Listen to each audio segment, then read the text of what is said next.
Good afternoon. Welcome to the Midday Mull for Thursday, the 5th of January. Load sheddings plunged the church into darkness, driven me out into this beautifully rain-washed and watered garden, but there's a bit of noise round about, so we'll just have to cope with that as we turn our attention to God's Word.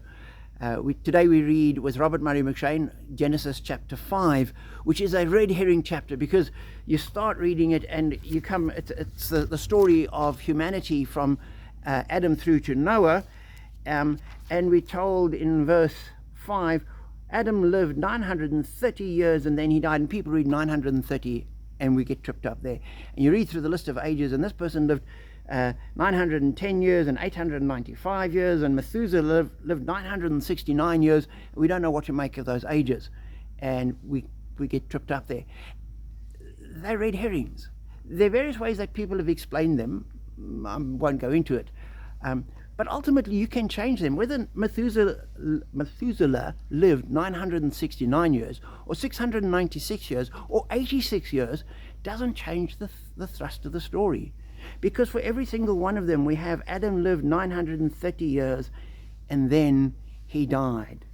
Seth lived, had children, then he died. His son Enosh lived a certain number of years, had children, lived a certain length of time, and then he died. Time and again we've got this, then he died. One exception being Enoch, who we're told Enoch walked with God, then he was no more because God took him away. One exception. Everyone else you've got, and then he died. And that's the critical issue, because if that changed, then he didn't die. That then sort of changes the whole Bible story. But it's this prevalence of death in our human existence that we have to face. And it's become so much part of our experience that we don't think too much about it. But 2 chapters before, in chapter 3, was the first time death became part of our human condition. And it was only at that point that we're told God said that Adam must not be allowed to reach out his hand and take from the tree of life and eat it and live forever. Until that point, living forever was a possibility.